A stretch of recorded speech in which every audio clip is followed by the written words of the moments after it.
कि स्त्री के महिला के श्रम का जिस दिन हिसाब होगा, स्त्रियों ने बहुत काम किया है। आज प्रत्येक स्त्री को रोज 8 घंटे ड्यूटी देनी पड़ती है, चाहे उसको तबीयत ठीक है या नहीं है।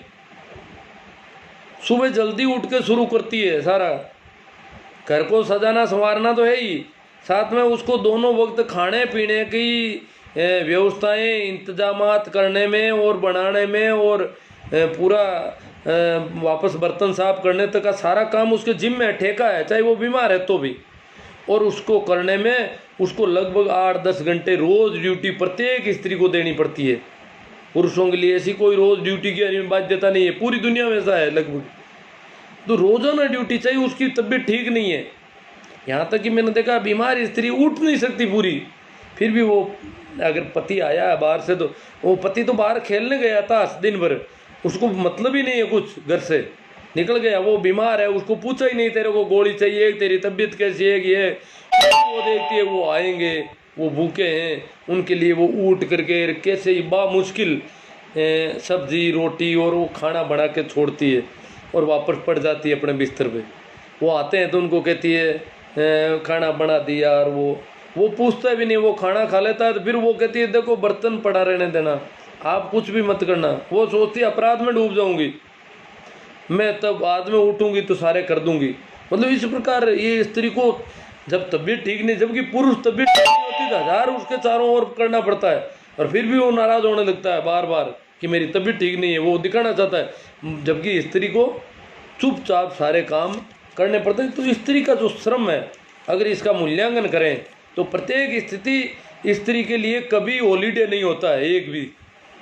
गृहस्थी के काम ही इतने ज़्यादा, यहाँ तक कि कामकाजी महिलाएं जो डेली ड्यूटी करती है वो भी ड्यूटी के पहले और बाद में 3-3, 4-4 घंटे और काम करती है, थोड़ी सी मामूली नींद ले पाती है। ये हालत है स्त्रियों की। तो श्रम के हिसाब से स्त्री के साथ जो है आजकल तो हमारे यहाँ देखते हैं खेतों में कोरी स्त्रियाँ काम कर रही है, किसानों में भी ऐसा हो गया। पहले किसान जो है स्त्री को जोखिम भरे कामों में नहीं डालते थे, पर आजकल सारे काम उनके जिम्मे ज़्यादा डाल रहे हैं। तो ये दिन दिन बढ़ रहा है।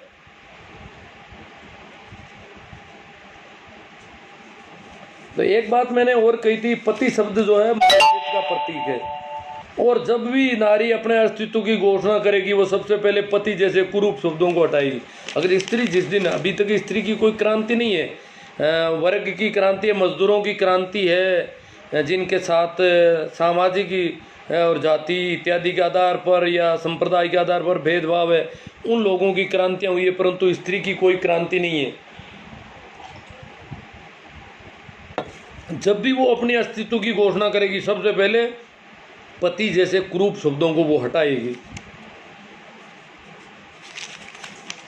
तो हमारा ये क्यों है, इसके संबंध में थोड़ी सी एक और चर्चा करना जरूरी समझता हूँ कि अब हमारे 2 महाकाव्य हैं इस देश में। पहला है रामायण। रामायण और महाभारत में काफ़ी अंतर है। वैसे महाभारत में जिन लोगों ने एक स्त्री को नग्न करने का प्रयास किया और उसके साथ दुर्व्यवहार किया, उन लोगों को महाभारत में खलनायक माना गया है, हीरो नहीं माना गया। परंतु रामायण में खलनायक नहीं माना गया है, हीरो माना गया है। इतना फर्क तो पड़ गया है, क्योंकि कहते हैं रामायण थोड़ी पुरानी है, इतने समय में भारत में चेंज आया वापस कि कम से कम जो जिन्होंने स्त्री के साथ दुर्व्यवहार नहीं किया गया उन्हें दुर्व्यवहार किया, उनको हीरो नहीं माना। जबकि रामायण में शूर्पणखा प्रेम निवेदन लेकर गाती है और उसके नाक कान काट दिए जाते हैं, उसको राक्षस डिक्लेयर किया जाता है। डिक्लेरेशन है, कोई भी कर सकता है किसी को राक्षस। जो लोग नाक और कान काटते हैं एक स्त्री के, भाई यही कह देते कि भैया हम तो पहले से अंगेज हो चुके हैं, इसलिए ये मामला बैठेगा, नहीं तो वो निकल जाती। परंतु उसके नाक और कान काटे गए। और राक्षस कौन है? जिसके कट गए। जिन्होंने काटे वो ना राक्षस नहीं डिक्लेयर हुए। इसी प्रकार उसमें सीता के साथ जो व्यवहार है देखा जाए तो रावण तो कहते हैं कि अपने सबसे खूबसूरत बगीचे में अशोक वाटिका में रखता है, अपने घर पे नहीं ले जाता है। रामायण में भी स्पष्ट उल्लेख है सारे कि रावण ने उसके साथ, सीता के साथ कोई तरह का ऐसा व्यवहार नहीं किया जिसकी संभावना थी, परंतु उसने नहीं किया। परंतु उसके बाद जब सीता वापस लाई जाती है तो रामचंद्र सबसे पहले सीता को कहते हैं कि तू क्या समझती है लड़ाई तेरे लिए की है? नहीं, मैं स्त्री के लिए लड़ाई करने वालों में से नहीं हूँ, मैंने मेरी कुल की मर्यादा के लिए। तेरा क्या मूल्य है? मतलब स्त्री का कोई मूल्य नहीं है कि मैं स्त्री के लिए लड़ाई करूं। ये पहला वाक्य है उनका कि मैंने कुल की मर्यादा के लिए लड़ाई की है, तेरे लिए नहीं की है। इतना बड़ा जो युद्ध झेला है मैंने, वो तेरे लिए नहीं है। तू समझती होगी कहीं, तू तो सीधी अग्नि परीक्षा में उतर जा। उसकी अग्नि परीक्षा ली जाती है। ये जो मापदंड है, मेरे हिसाब से ये सारा का सारा खेल स्त्री के साथ भेदभाव का और स्त्री के साथ जो वो है मापदंड का अलग अलग होना। देखो छोटी छोटी बातें भी काफ़ी समझ रखती है। मेरी स्कूल की बच्चों ने एक बार मुझे कह दिया कि सर ऐसा है कि एक लड़की और लड़का कहीं भाग गए और सारा गांव एक ही बात कर रहा है कि लड़की भाग गई, तो क्या वो लड़का नहीं भागा? बात तो सही है, परंतु उसमें स्वाद नहीं लगता है। लड़का भागता है तो स्वादिष्ट तब होती है जब कहते हैं कि लड़की भागी, तब कुछ रस आता है, बात करने वाला स्वाद भी ज़्यादा लगता है और इसका कुछ रसास्वादन करते हैं। तो लड़की का कहीं जाना आना, इधर उधर देखना, हंसना बोलना, वो सारा इसके मापदंड अलग है। अब कहते हैं कि स्त्री को बचाओ, लड़कियों को बचाया जाना चाहिए, संवेदनशील होना चाहिए। जब तक मापदंड अलग अलग होंगे तब तक बेटी नहीं बचेगी। बेटी को कैसे बचाया जाएगा? लड़की और लड़के के मामले में मापदंड, अगर एक लड़का और लड़की कहीं चले गए 10 दिन बाद में वापस आते हैं तो मापदंड एक समान होने चाहिए दोनों के लिए। समाज में अगर इज्जत कम होती है तो दोनों परिवारों की बराबर होनी चाहिए, दोनों लड़के और लड़की की बराबर होनी चाहिए, परंतु नहीं, मापदंड अलग अलग है। मापदंड रामचंद्र के चलते हैं। रामचंद्र भी बाहर फिरता हुआ है सब जगह, परंतु अग्नि परीक्षा सीता की होती है, रामचंद्र की नहीं होती है। स्थितियां बिल्कुल विपरीत है। रामचंद्र तो मुंह में निकाले हुए बोर खाता है किसी के। शिवरी के कहते हैं कि रामचंद्र ने को शिवरी मुंह में बोर लेती और मीठा लगता। देखो मुंह में से निकाल देती, वो तो बहुत प्रेम में भावविवल थी और इतना तगड़ा प्रेम था। मुंह में से निकाल, और मुंह में से निकाला हुआ राम खा रहा है, फिर भी राम को अग्नि परीक्षा नहीं देनी पड़ती है। किताबों में जरूर लिख दिया कि उसको बदसूरत बता दिया, कुछ और बता दिया, 1000 बातें कर दी इन्होंने, वो अलग बात है। परंतु मुंह में अगर निकाला हुआ खाता है तो रिश्ता कुछ भी हो सकता है। परंतु अग्नि परीक्षा किसकी होती है? सीता की। ये मापदंड है। आज एक एक लड़की को, एक एक स्त्री को अग्नि परीक्षा से गुजरना पड़ता है। एक एक मिनट का हिसाब पूछा जाता है। कॉलेज गई, छुट्टी कितने बजे हुई, कोचिंग गई, 5-10 मिनट ज़्यादा कैसे लग गए, क्या हुआ, कहाँ रुक गई, ये सारा हिसाब। कहीं भी जाती है तो उसको सब कुछ हिसाब देना पड़ता है। यूँ नहीं है कि वो मन मर्जी एक आध दिन और कहीं चली गई, नहीं। एक एक मिनट का, 5-5 मिनट का, 10-10 मिनट का उसका भाई स्पष्टीकरण पूछता है, बाप पूछता है, हर कोई अधिकार है हर एक आदमी को पूछने का। गांव का आदमी भी पूछ सकता है तेरी कोचिंग तो इतने बजे छूट गई तो इतनी लेट कैसे हुई। मतलब इस प्रकार लड़कियों को ऐसा नहीं पूछा जा सकता। ये क्या है? ये अग्नि परीक्षा है। ये स्पष्टीकरण जो कॉल हो रहा है वो अग्नि परीक्षा है।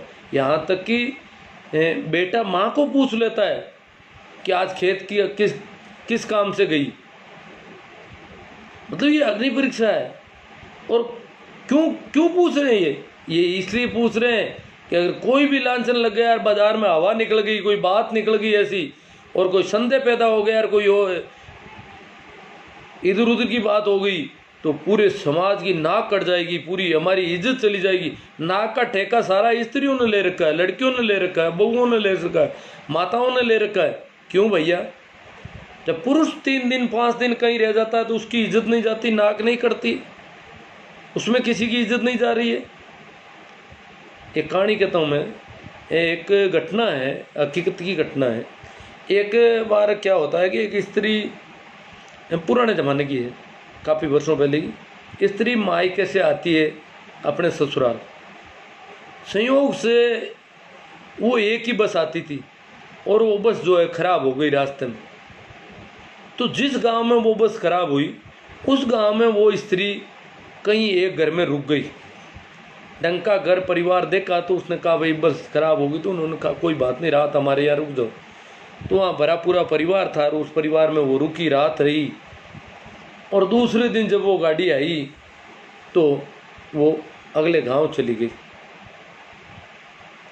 उसने वहाँ जाकर के ससुराल में किसी को बताया नहीं कि मैं गांव से 2 दिन पहले रवाना हो गई थी और एक रात बीच में मेरे को रुकना पड़ा और फला गांव में। उसको पता था कि फालतू की 1000 बातें होगी, तो उसने ये बात बिल्कुल कही नहीं। यार पता चलता नहीं था कौन कब रवाना हुआ और कब पहुंचा, क्योंकि उस ज़माने में फ़ोन वगैरह थे नहीं। तो कहते 20 साल बाद में उस स्त्री ने यूं ही कह दिया था कि मैं एक बार यहाँ रात रुकी थी। तो इस बात से उनके घर में इतनी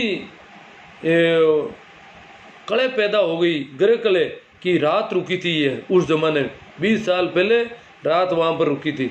मतलब रात रुकने के बाद में 20 साल में उनको पता नहीं चला कि ये रात वहाँ रुकी हुई है। उन्होंने किसी तराजू में कोई तोल के देखा नहीं कि ये कम नहीं हुई है, रात रुकी है, इसका मतलब कुछ तो कम हो गई होगी, पहले जितनी थोड़ी रही है। परंतु उनको पता नहीं। अब जब वो बात डिस्क्लोज होती है उनको पता चला कि रात रुक गई, इसका मतलब ये तो वैसी रही नहीं जैसी होनी चाहिए थी। तो ये जो सारे मापदंड है वो इस अग्नि परीक्षा की वजह से। अग्नि परीक्षा का मापदंड क्या है? एक आदमी अग्नि परीक्षा देता है, दूसरा नहीं देता है, दोनों ही फिरते हैं। ये भी इधर उधर घुमा पता नहीं कितने लोगों के साथ, वो तो सिर्फ एक आदमी के साथ गई है और ये तो पता नहीं कहाँ कहाँ। और फिर भी उसको छोड़ दिया जाता है। अग्नि परीक्षा में सीता सफल है, फर्स्ट डिवीज़न है, पास हो गई, उत्तीर्ण हो गई, बिल्कुल कोई तरह का लांछन नहीं माना जाता है। ये कहा जाता है, मैं नहीं मानता कि कोई अग्नि में नहीं जलता हो, परंतु सीता की जैसी स्थिति थी और सीता के ऊपर जो अपराध माना गया था वो अपराध नहीं होना, इस बात का सबूत है कि सीता अग्नि में नहीं जली। वास्तविक अग्नि की मैं नहीं कहता, परंतु जिस प्रकार की अग्नि परीक्षा जो भी थी, और सीता को बाद में फिर वापस वन में छोड़ दिया जाता है, उसके बच्चे जंगल में पैदा होते हैं।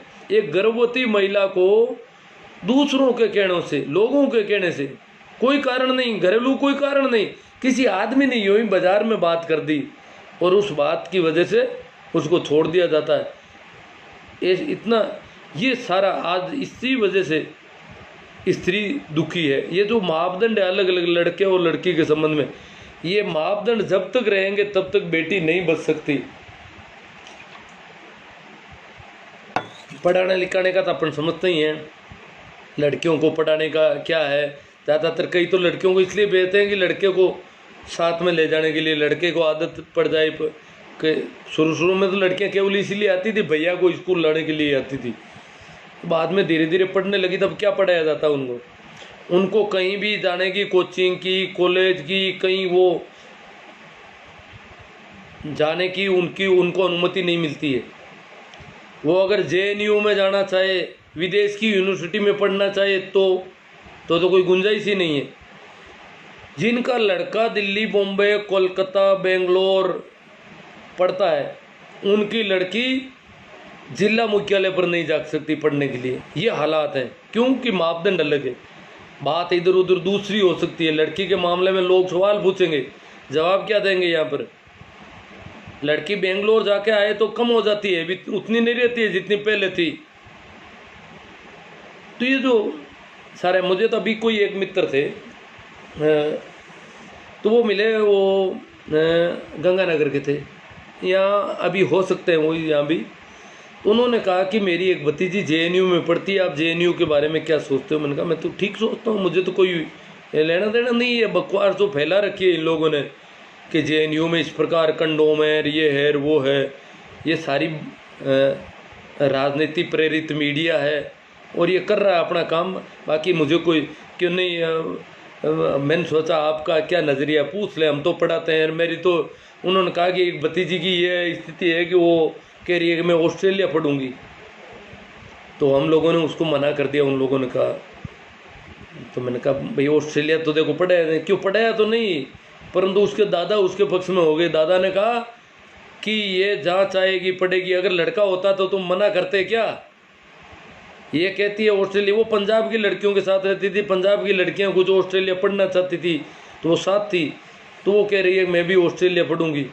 तो दादा ने कह दिया कि इसको कोई ना नहीं देगा, इसको मैं भेजूंगा, और अगर लड़के को आप मना नहीं करते तो इसको मना करने का आपके पास क्या अधिकार है। और दादा थोड़े अलग विचारों के आदमी हैं, और उन्होंने शायद वो, अब ये थोड़े दिनों पहले की बात है, कैसे भेजेंगे वो ऑस्ट्रेलिया, क्या करेंगे, परंतु उन्होंने ये कहा है कि दादा बिल्कुल आप जैसा कहते हो वैसा ही हमारे खिलाफ खड़े हो गए। बोला कि जाए, इसका मन होगा वहाँ पढ़ेगी, इसको नहीं रोका जा सकता पढ़ाई के मामले में। मतलब ये, और ये सामान्य किसान परिवार की बात कर रहा हूँ मैं, जिस परिवार की वो थोड़ा उनकी स्थितियाँ, आर्थिक स्थिति अच्छी है। तो अब शायद अपने इन पे मुख्य बात, सवालों प्रति सवाल काफ़ी आने चाहिए मेरे हिसाब से। शुरू से ही आ रहे थे। हाँ, राम राम सरुण राम जी दायल, हाँ प्रणाम प्रणाम।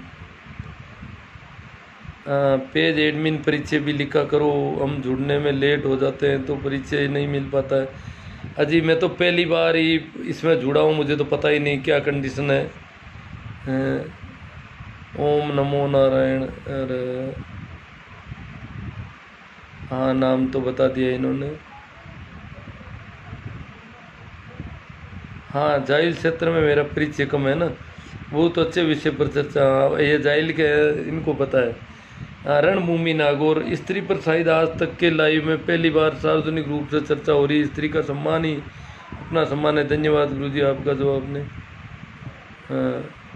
यत्र नारी तो पूजते, ये बातें तो मनोरथ जी लिख दी है, पर पूजा तो बहुत दूर की बात है। अभी तो स्थितियाँ बहुत ही विपरीत है आज भी।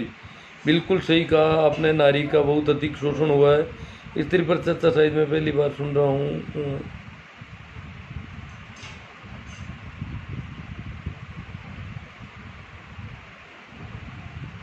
क्या लाइव आया है साहब।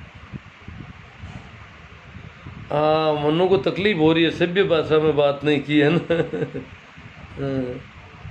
ये सभ्यता के नाम पर ही स्त्री के साथ सबसे ज़्यादा दुर्व्यवहार हुआ है। समाज की हकीकत से रूबरू करवा रहे हैं, यही होता है आजकल, और ऐसी भाषा का ही प्रयोग करते हैं। गुरुजी बस उदाहरण के माध्यम से समझा रहे हैं। इन्होंने जवाब भी दे दिया।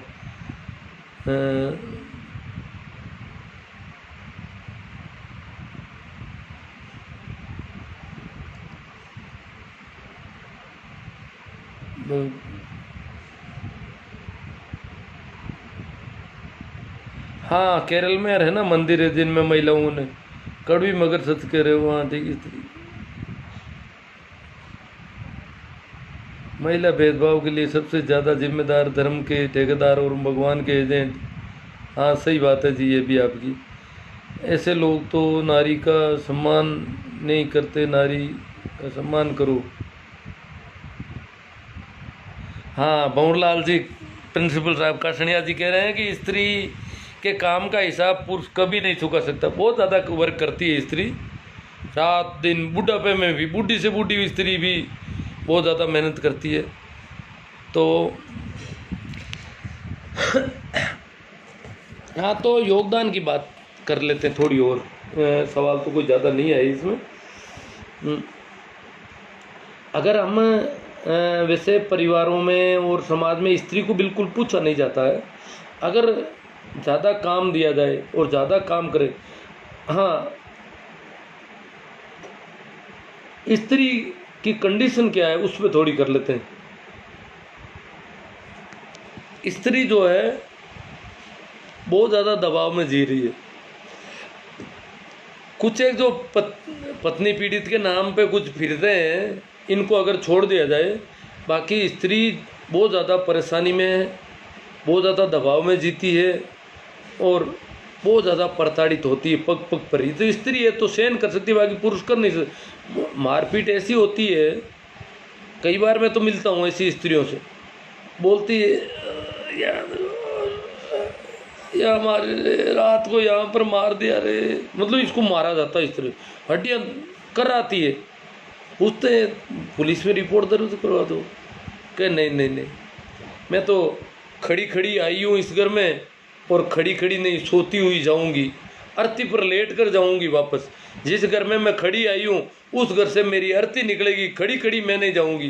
मतलब पुलिस में कानून बना दिए सरकार ने, घरेलू हिंसा होती है, ये होती है, वो होती है, परेशान करते हैं तो मुकदमा होना चाहिए, परंतु मुकदमा करने वाली स्त्री को कहीं सम्मानित नहीं किया जाता। मेरी ये मान्यता है कि मुकदमा करने वाली स्त्री समाज द्वारा सम्मानित होनी चाहिए। सरकार द्वारा उसके सम्मान में कोई कार्यक्रम रखने चाहिए कि जिस स्त्री ने उसको मारा गया, पीटा गया है, उसके मारपीट के स्पष्ट लक्षण है, हड्डियां तक तोड़ दी जाती है, तो में जो करती है, जो स्त्री हिम्मत जुड़े, जैसे जिस लड़की ने बापू आसाराम के खिलाफ कुछ जबान खोली, तो ऐसी लड़की सम्मान के योग्य है। तो जो स्त्री घर में प्रताड़ित है, पीड़ित है, शोषित है, मारी पीटी जाती है, वो अगर मुकदमा करती है तो उसको मेरी दृष्टि में उसको समाज और सरकार द्वारा सम्मानित किया जाना चाहिए, क्योंकि बहुत ज़्यादा अपमानित होना पड़ता है अगर कोई स्त्री मुकदमा करने जाती है थाने। पूरे समाज में सब नाक भौं सिकोड़ते हैं, यहाँ तक कि उसके परिवार के, उसके माँ बाप, भाई, वो लोग नाराज हो जाते हैं, तू इज्जत गंवा दी हमारी, थाने चली गई, मार भले का, मर जाना सही था तुझे। कितनी स्त्रियों ने मारपीट से बलिदान दे दिया, कितनी स्त्रियां मर गई इस देश में, और आज भी कहते हैं मुकदमा नहीं करना चाहिए स्त्री को। ये जो मानसिकता है इस समाज की, ये बेटी को बचाने वाली नहीं है, ये बेटी को मरवाने वाले लोग हैं। इन्हीं की वजह से लड़कियां मारी जाती है, स्त्रियां मारी जाती है, युवतियां मारी जाती है। जब उन्हें कहते हैं कि पुलिस में चलो मुकदमा कर देते हैं, अरे ऐसी बात नहीं भाई, इज्जत मांगो, घर चौको, हमारा घराना है, हमारा इज्जत है, हमारा ठिकाना है, वो है, ये क्या ठिकाना, क्या इज्जत, मार खाने का ठिकाना। ये मारपीट खाते रहो, रोज रोते रहो, बनासा दारू पी के आते हैं, चटनी नहीं बनाई, सब्जी अच्छी नहीं बनाई, रांड तो नहीं, ये नहीं किया, वो नहीं किया, और मारते हैं, और फिर भी मुकदमा नहीं करते। ये कौन सा ठिकाना, कौन सा घराना हुआ। मैं तो आज की नारियों से आह्वान करना चाहता हूँ कि अगर आपके साथ ऐसा किया जाता है, पहली बार एक ही चुटकी में उसको रास्ता बता दो, कोई कुछ नहीं मिलेगा, शादी नहीं होगी, कहीं पर भी फिरेगा कमारा जिंदगी भर अगर कोई करता है इस प्रकार। तो लगभग गारंटी है कि जिसने स्त्री, अब आज के ज़माने में सब लड़कियाँ इतनी कम पड़ गई, फिर भी लड़कियाँ मार खा रही है, फिर भी डर रही है, मुकदमा नहीं कर रही। मुकदमा ही नहीं, मुकदमा तो ठोक ही दो, दूसरा मैं इसके साथ नहीं रहूँगी, दूसरा कौन है जो मेरे को ढंग से रखना चाहता है साथ, सम्मान सहित मैं बराबर की ज़िंदगी जीना चाहती हूँ, काम करूँगी घर गृहस्थी का, मैं वो भी सब करूँगी, परंतु फिर भी मेरे साथ ऐसा कोई व्यवहार नहीं हो सकता। इस प्रकार की हिम्मत लड़की में जब तक पैदा नहीं होती, जब तक युवती में ये हिम्मत नहीं पैदा होती समाज को इग्नोर करने की, जो समाज इस प्रकार की बातें कर रहा है, इसको तमाचा नहीं लगाए जब तक लड़की, तब तक बेटी नहीं बच सकती इस देश में। क्योंकि यहाँ पर मर्यादा पुरुषोत्तम राम को माना गया है, जो स्पष्टीकरण अग्नि परीक्षा लेने वाले तो यहाँ पर आदर्श पुरुष है, अग्नि परीक्षा देने वाली स्त्री आदर्श स्त्री है। स्त्रियाँ कहती है भाई सीता जी दुख भया, सीता जी ने घणो दुख दियो, राम जी ने ऐसा किया था, मतलब ये राम को कोई आदर्श मानना और उसने ऐसा किया था इसलिए ये तो करेगा ही मेरा, नहीं, इसको छोड़ा जाना चाहिए। ऐसे आदर्श सब स्त्री के काम के नहीं है। जो ढोल गंवार शूद्र पशु नारी वाली जो है रामचरितमानस की चौपाई है, ये सुंदरकांड के पाठ जहाँ कहीं भी होते हैं, स्त्रियों को तो बिल्कुल इसमें इनका बहिष्कार करना चाहिए सीधे सीधे, कि हम नहीं मानती है, ये क्या पाठ कर रहे हो तुम, जिसमें हमारे लिए ऐसा लिखा हुआ है कि इनको मारो ही मारो। तो ये सारी बातें स्त्रियों की तरफ से उठनी चाहिए अब।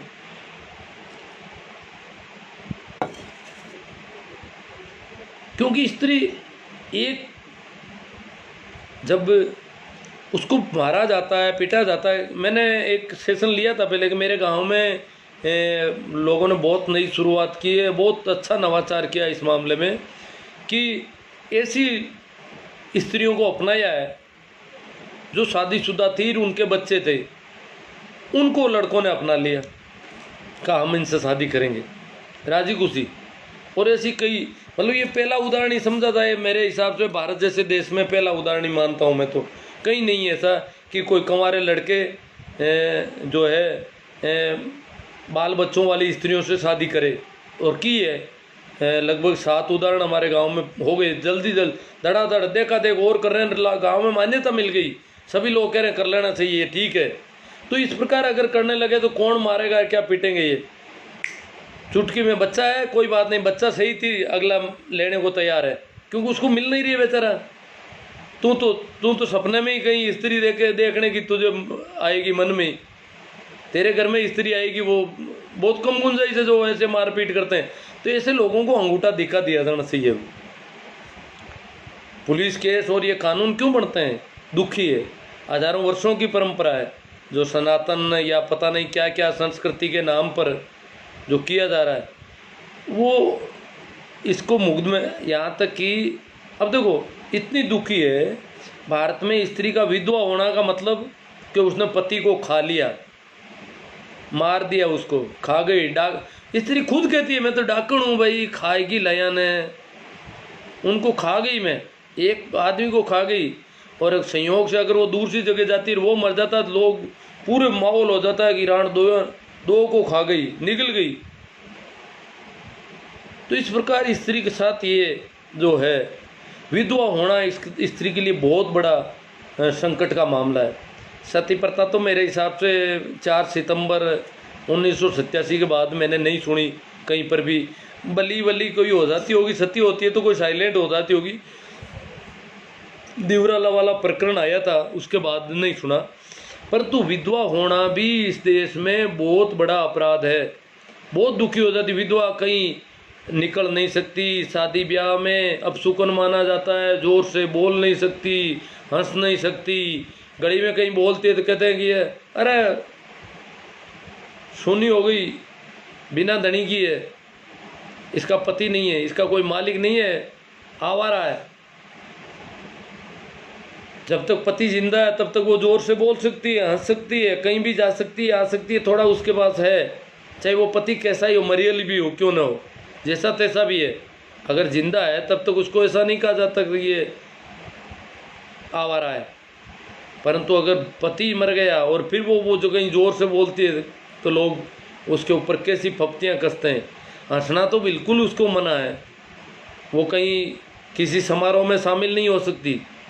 यहाँ तक कि घर परिवार में कई तो दादी जो है पोते के ब्याह शादी में नहीं आके खड़ी हो सकती, उसको अंदर अलग रखा जाता है कि नहीं तेरा मुंह कौन देखेगा, यहाँ पर अपशुकन हो जाएगा तो उधर आएगी। तो इस प्रकार का जो, क्योंकि पति नाम का जब तक उसके पास है तब तक सुकून है, और पति को मार चुकी है, मुंह खून से भरा है उसका, माना जाता है उसका मुंह जो है खून से भरा, जैसे उसने खा गई हो वो पति को, चबा गई हो। तो ये जो सारी मान्यता है, तभी तो बेचारी ये करवा चौथ करती है, तरह तरह के कोशिश करती है कैसे ही करके ये जिंदा रह जाए। तो मैं आज जोर से बोल सकती हूँ, कहीं भी जा सकती हूँ, श्रृंगार कर सकती हूँ, हंस सकती हूँ, और मेरे को सब छूट है, और अगर मर गया तो फिर मेरी हालत क्या होगी। ये पीड़ा इन्होंने देखी है, ये देखती है आस पड़ोस में। ये चीज़ें भी विधवा के साथ जो हो रहा है, जो भी हो रहा है, स्त्री के हर तरह से स्त्री के साथ जो भी हो रहा है वो स्त्री विरोधी है। और मेरा आह्वान है जेंडर संवेदनशीलता। अभी मैंने कुछ और भी पहले से भी ज़्यादा तेज़ भाषा में बात की, इसलिए शायद कुछ विरोध बड़ा आना चाहिए, वो देखना चाहता हूँ मैं।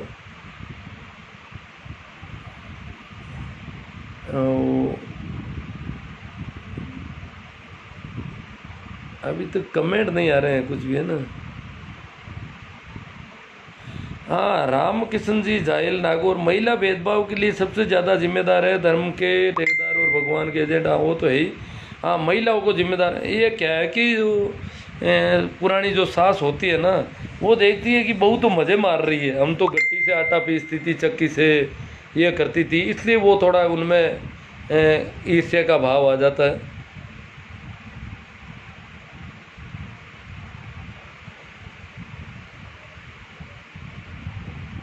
कुछ और आने तो चाहिए थे, कमेंट आ नहीं रहे हैं, देख तो रहे हैं कुछ लोग अभी भी।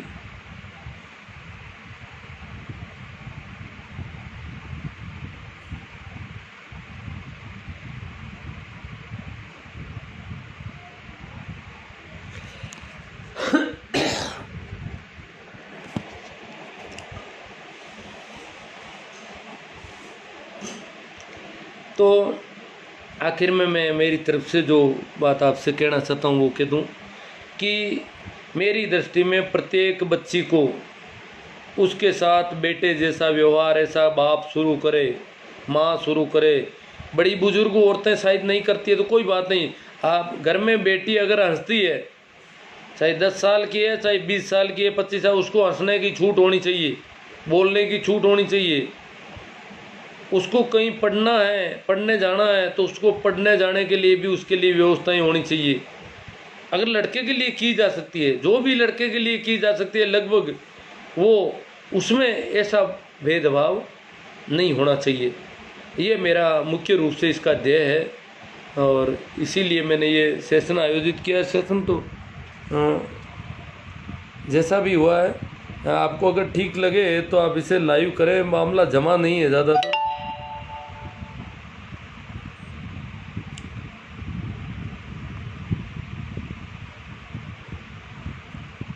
कुछ सवाल भी आ रहे हैं तो यहाँ कमेंट आ नहीं रहे हैं कोई भी।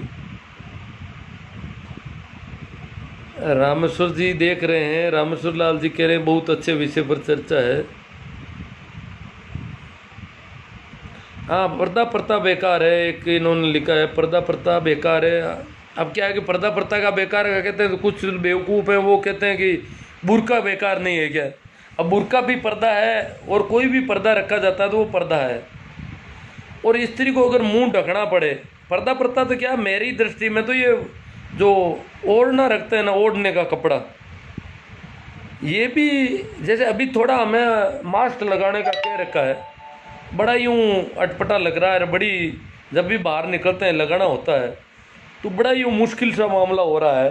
तो बताओ ये पूरे गर्मी में हर वक्त कपड़ों में लिपटी दुपटी रहती है एक महिला, क्या बीतती होगी उसके साथ।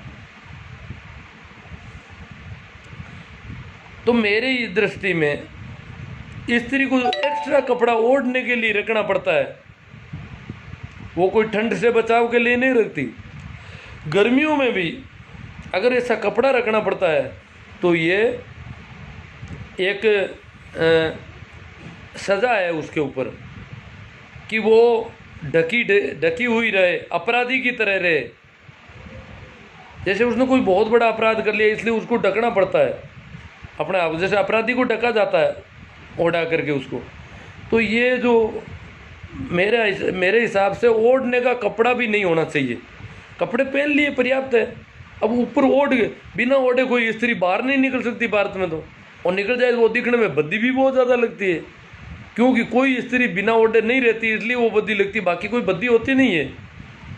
अगर देखा जाए तो कभी हमारे यहाँ पर पैरों में बेड़ियाँ चांदी की पहनते थे और बिना बेड़ी पहनी हुई स्त्री तो बहुत ही, उसके बाबत ये कहा जाता था रंडी मिल जाओ पर बंडी नहीं मिलनी, विधवा भी मिल जाए तो कोई बात नहीं, परंतु पैरों में अगर बेड़ियाँ नहीं है तो वो बहुत ही ज़्यादा खराब है, खतरनाक है मामला। उसका आमना सामना होना बहुत ज़्यादा अपशुकन भरा है। तो इतना मतलब ये माना जाता था, आजकल उनकी ज़रूरत ही नहीं रही। तो ये सौंदर्यता का मापदंड थी कभी ये बेड़ियाँ, आजकल वो नहीं है मापदंड। तो जिस दिन ये कपड़े, जैसे अभी किसी कॉलेज की लड़की को कहा जाए कि तो ओढ़ना ओढ़ के जाना है कॉलेज में, अगर वो पढ़ने जाती है तो उसको वो ठीक नहीं लगता है, बिना ओढ़े भी वो सुंदर है। तो ओढ़ने से सुंदरता का कोई मतलब नहीं है, ओढ़ना ही एक तरह से पर्दा है। ओढ़ने का कपड़ों के मामले में तो मैं तो क्या कि बहुत ज़्यादा इस मामले में मैं तो कहता हूँ कि जब बहुत ज़्यादा उमस का मौसम है, गर्मी है, तो हाफ पैंट पर्याप्त होनी चाहिए प्रत्येक व्यक्ति के लिए, चाहे वो कार्यस्थल पर जाए, ऑफिस में जाए, कहीं पर भी जाए। जब आजकल दिल्ली जैसे शहरों में हाफ पैंट में आदमी घूम सकता है, पार्क में घूम सकता है, तो वो मार्केट में भी जाना चाहिए, ऑफिस में। जब जैसे हमारे लोकसभा में लुंगी पहन करके लोग आते हैं खूब, तो ये कपड़ों के मामले में संविधान सिर्फ इसी बात की है कि कपड़े पहने हुए होने चाहिए आदमी के, बाकी संविधान में ऐसा कुछ नहीं है कि आप ये, हाँ कुछ लोगों के वर्दी आपने तय कर रखी है, आर्मी में और में जहाँ भी है, स्कूल में, उनके लिए वो वर्दी कर दो, बाकी लोगों के लिए तो कपड़ों की बिल्कुल सभी कपड़े शालीन है। मैं अभी क्या है, पिछले दिनों हमारे आ गया था कि टीचर जो है जीन्स पैंट नहीं पहनेगा, जीन्स पैंट जो है अश्लील है, ये ऐसे बेवकूफ़ लोग हैं, किसी ने कह दिया। हालांकि शिक्षा विभाग के मंत्री जी ने इसका खंडन कर दिया हाथों हाथ और इसका आदेश निकाल दिया था जीन्स पैंट का किसी एक अधिकारी ने, शिक्षा अधिकारी ने, कि जीन्स की पैंट नहीं पहन के आएगा कोई अध्यापक स्कूल में। तो ठीक है, अब न तो कोई, अगर कोई आते क्वेश्चन तो आगे बात चलती, क्वेश्चनों के बिना तो बात चल नहीं सकेगी। ठीक है, धन्यवाद, आप लोगों ने सुना, आपको ठीक लगा तो शेयर करें। थैंक यू, राम राम, प्रणाम, नमस्कार।